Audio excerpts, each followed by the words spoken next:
Welcome, everyone. This is another one of our heart-powered, inspiring interviews. And as you can see already, there is a sparkling, amazing, inspiring guest we have with us today again. Who is he? Um, his name is Anand, and Anand Tamboli from Australia, all the way from Australia.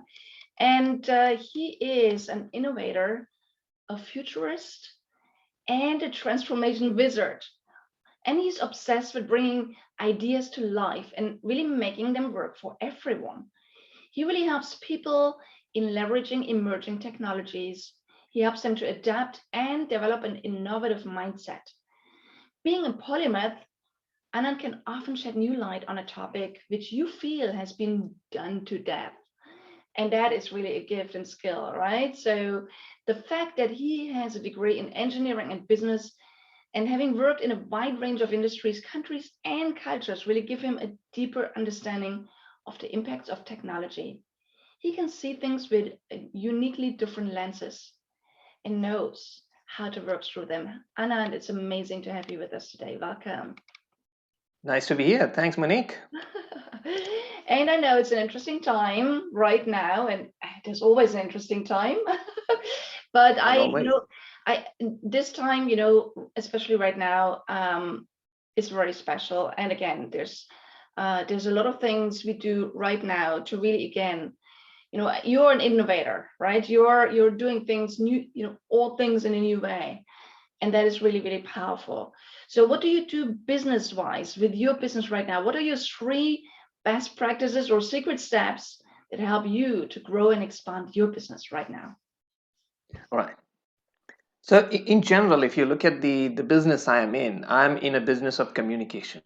And I say that at a very high level because I'm a speaker, I'm an author. I also run training or workshops sometimes.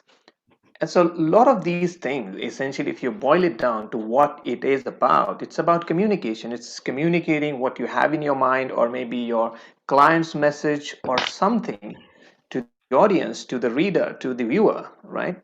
And so, I believe I'm in a business of communication. So, every single day, when I get into talking to my clients, or maybe it's my audience, or maybe it's my readers, I try and do three things. And in fact, earlier I didn't put a structure to it. I probably was doing these things earlier, but very haphazardly. Last couple of years have given quite a shock to introspect and see, like, oh, let's put some structure around it. And that's when I said, look, three things I do, and slightly differently, I would say. Most of us probably are doing it. One is experimentation. And a lot of us would talk about trial and error. This is not trial and error. I'm talking about a very controlled experiment where we have an hypothesis, we have some assumption. Now, either we want to break that assumption, or we want to ascertain it, we want to confirm it. And in order to do that, we run some experiments. Sometimes people know it's an experiment, sometimes they are oblivious to it, they don't know. But end of it, it confirms or it invalidates the assumption, and that gives a new perspective. So that's number one, which I constantly keep doing.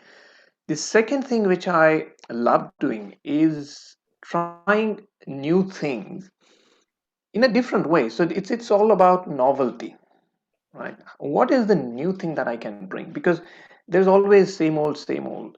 You work in a particular business for a long time, you get into a routine of some kind. It's a rut that every single day, there's a list of things needs to be done, and pretty much your competitors or maybe your colleague, everybody is doing the same thing. So what's the new thing that you're bringing? So that's the novelty piece, which I constantly keep a lookout on, as am I doing it? And the third thing which and this is not something which I'm doing consciously, but this is I'm conscious about every time I do, every time I have an interaction, or if I'm creating something, whether it's an article, whether it's a video, film, or podcast, something, there is this back of mind question that goes as to, am I caring enough for my listeners? Am I caring enough for my client? Am I caring enough for the audience, the end user, end consumer, or end customer?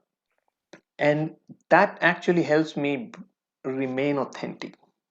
right? A lot of times we are in a show business, so to speak, where you have to put up a persona, you have to amplify it and come across as authoritarian or authority in some way.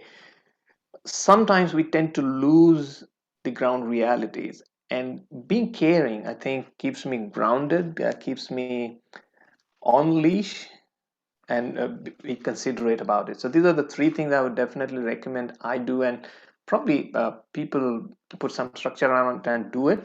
Experimentation, novelty, and care. I love them. I love each and every one of them. And I'd love to go even a little bit deeper into them, Anand. So on the experimentation, you say it's not just a trial and error. It's really like a controlled, conscious, focused experimentation. Right. Can you give us an example of one experiment you've done, and how did you do it in a controlled, conscious, focused way? All right.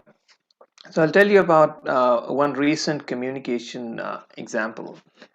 So there was a message, let's say it wasn't a client experiment because it's a bit sensitive. So we said, let's do it on our own accord. So it was a spec experiment rather than putting somebody on spot.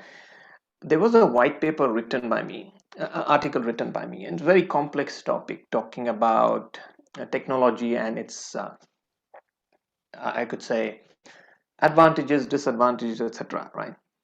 And I keep talking about technology and its both sides of things constantly. It receives certain kind of a response. So I have a baseline, like how people respond to technology utopia and dystopia.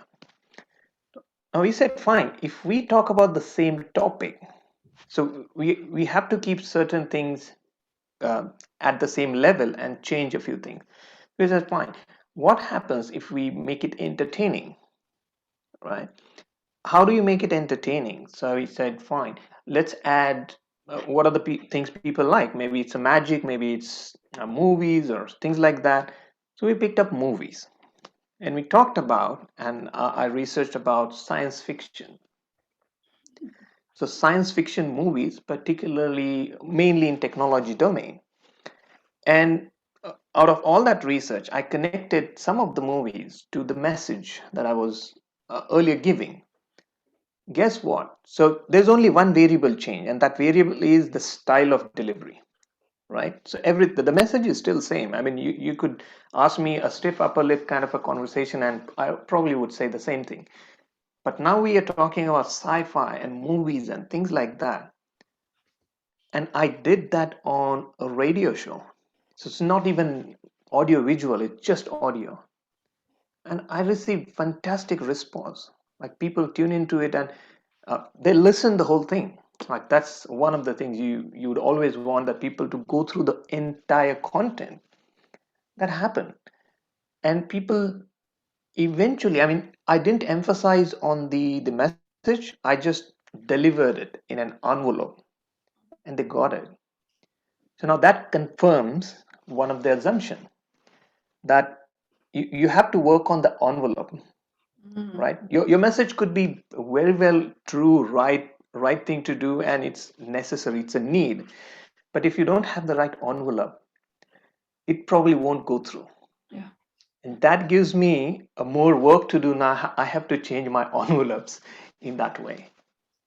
But it's beautiful. It's a beautiful, beautiful experiment, and so relevant for a lot of people that are actually in the communication business, as you Yeah. say, right?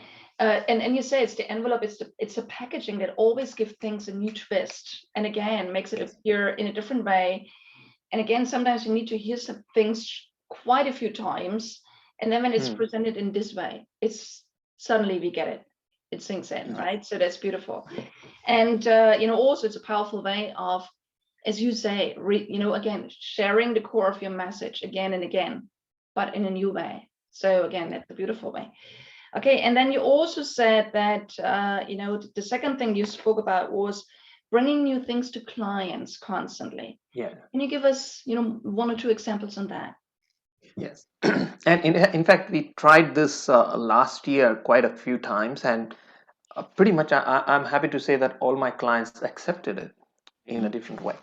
So one of the clients I was working with mid last year, usual talk, pre-conference talks, we're talking about the speaker briefing, like this is the conference about, this is the theme, etc., etc. And so I think the back of their mind, they have expectation that this will be a 45-minute straight talk, right? That as usual a speaker would give. And that's my default option anyway. Like if you don't like anything new, fancy, fine, this is the normal. But then I saw an opportunity, and this is very, I think we have to be cognizant of the client sometimes, like are they receptive or not. So I said, do you want to try something? Right? It's just an open question and say, what do you have in mind? So I said that, look, instead of this is a 45-minute online talk, pre-recorded. It's boring. It can quickly get boring. Now, because it's pre-recorded, I don't have opportunity to interact live. So why don't I chop this presentation into a multi-location speech, right? Instead of just looking at me, because I don't want to use the green screen backgrounds. That again, because pretty much everybody's doing it. So what do we do differently? So I can give you a full 45 minutes, but from different locations. It's a pre-recorded, so we'll manage that. I said, yeah, let's try. Now that's the key. Like if client would have said, no, no, no, no, we don't want to take that risk, fine, we go back to the normal. But suggesting that and they accepting it, we had to do a bit extra work for sure. We had to do extra location scouting, shooting, and all those things, the logistics part of it.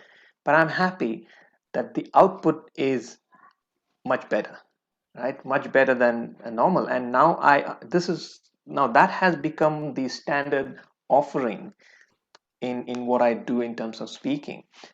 We tried that for a couple more clients after that. They were happy. They were elated in doing that. So I Mm. think trying new things is definitely worth a while.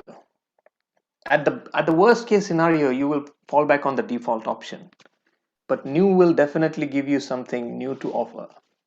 And guess what? It makes the whole experience more fun for you, right? Absolutely. And Yeah. and again, the result is amazing. And again, as you say, new ideas become in the end standards, right? As you say, it has Yeah. become a new standard for you, which has lifted you up, and again makes you stand out compared to a lot of other speakers that are just pre-recording whatever sessions in front of a green screen, right?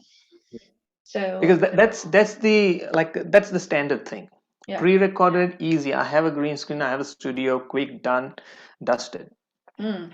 So, right. But if I'm thinking, and that's where the third thing comes into play, like the care thing, like I'm not just looking from what the client wants, but I'm looking at this from the viewer's point of view, the person sitting other side of the screen who is sitting there for 45 minutes. What are they going through? Yeah. If you were that person, would you want to look at 45 minutes of a talking head person? Yeah. Right? Yeah. I mean, again, our attention span is very short, as we know. Okay. So, and I love what you're saying also. It's like caring also means like putting yourself into their shoes and say, how can I bring more entertainment in? How can I help them to take the information in a new, different way? Right? Yeah. How can I support them to really, also take not only the information in, but do something with it, turn it into action, right? Yeah. So I love the question, like, am I caring enough for my end user or client, right? Can you still, I love your example. So I'm asking you for one more on the caring side. So what else are you Mm. doing where you feel like, I can really make sure they feel I'm caring? Because Mm. me caring is one thing, but helping them feel cared for is another thing. So, what are some things that you do to help them? There's another experiment that we did, and that experiment. So the kind of experiment that I do, or the kind of things I offer, also are not just random things, right? I'm not just coming out of whim and saying, hey, let's try this. No, we're going through the customer journey.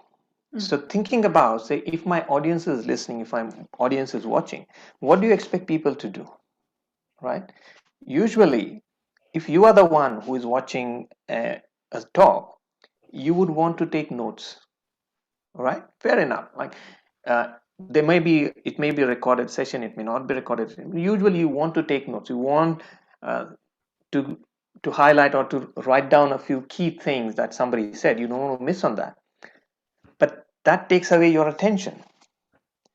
So then for other clients, and again, that client response was fantastic. I said, look, if it is pre-recorded, or most of the times I know what I'm talking about, or what if we transcribe the whole thing, the whole speech, package it in a booklet format, like 45 minutes if you're talking, or even a 1 hour talk. Usually you're talking about like what 10 6 7,000 words, right, at a general page. So what if I put those 6 7,000 words in a small little 30-40 page booklet and offer them as a handout in a PDF, like not a handout, PowerPoint handout, book format, booklet format. So it's a little book for you to keep. It worked.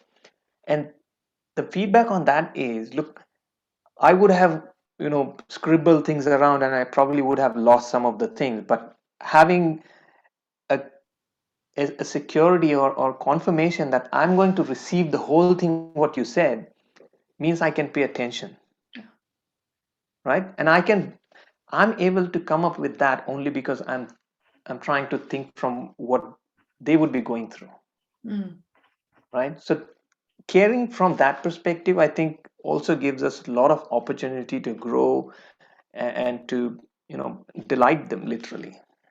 Oh, so beautiful examples. I love every single one of them, Anand.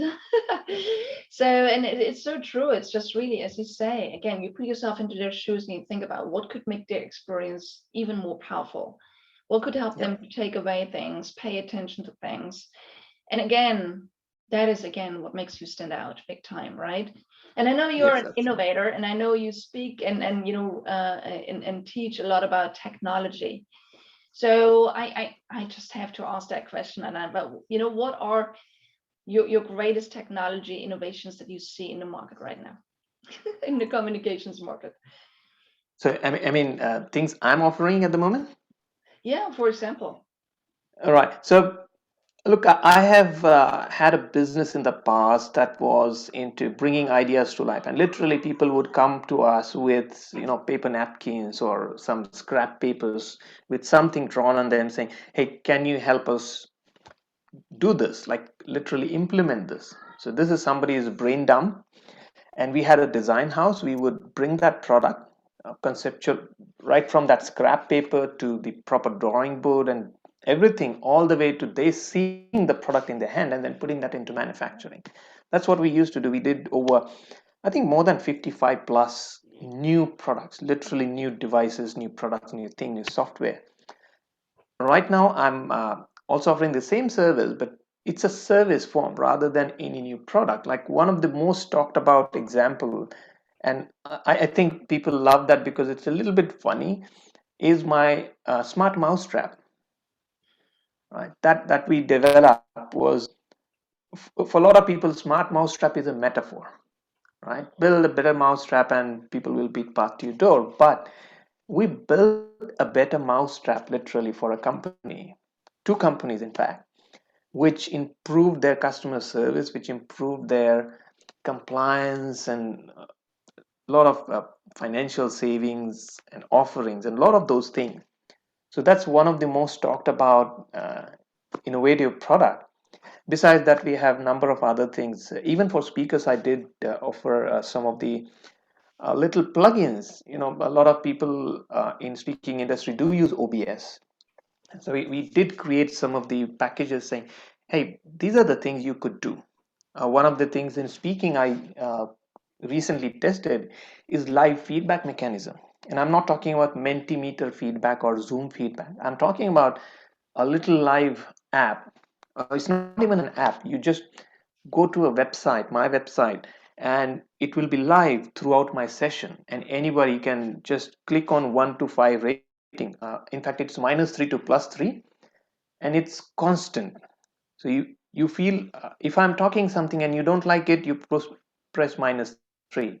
Next minute you can press +1, +3, something. So it's a constant, like a chart.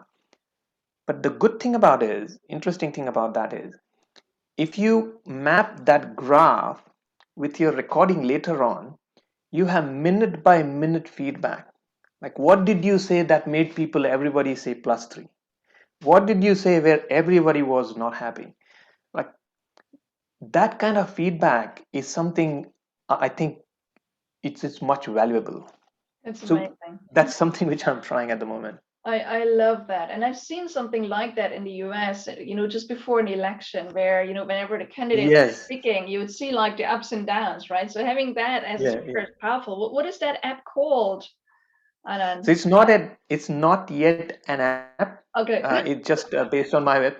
It's still with testing and making it ready. A few more tests, and probably then we'll say, okay, now this I can have few more people to try it out. Great. It's Amazing. more about the stability. Yeah. Beautiful friends. Okay, keep an eye out, all of you speakers out there, right? And trainers and everyone. Okay, keep an eye out on Anand's website. Okay, he is going to be launching that app quite soon, and I think that would be amazing for all of us to use. Anand, that's amazing. And as you know, we love to inspire our audience, but we also like them to roll up their sleeves and do something and take a concrete action on what we're discussing here. So, what is your little call to action or challenge or invite for them to play on, for them to really turn what we discussed here into concrete Okay. action? Okay. So here's one thing in particularly technology centric world and where the world is going, you know, a lot of things that we do are becoming redundant, right? Long time back, today we are competing with robot in some cases for delivering talks, like Sophia and other robots are taking our speaking slot. The only thing, no matter what business, what work we do, that keeps us on toes and that keeps us in the business is the novelty that can come from experimentation. So try new things, try something new that you haven't done before. I would have said daily, but that's too much, but every week. So let's say you decide on weekend, like Sunday evening, you say that, look, from tomorrow for the whole week I'm going to do this, I'm going to do this, I'm going to try this thing, and that this thing is up to you as to what you decide. But I'll give you an example. You might say that, hey, look, I'm a right-handed person. Let me try using more of my left hand this week. Totally fine. Because worst case scenario, like if you don't do anything after that, you probably would have rested your right hand more that week. That's fine. But best case, you probably would become ambidextrous. Like you would want to do that. Mm. That's the smallest thing probably. And the biggest one is, like I gave you a couple examples in terms of, say, try offering something new to the client, but try finding out, designing a new service. Not every service, not every product is going to be acceptable or maybe feasible from business standpoint, but you need enough to try. You can't have one thing and then just run with it. You need a lot of things to try, and those lot of things will come from these weekly experiments to try something every week.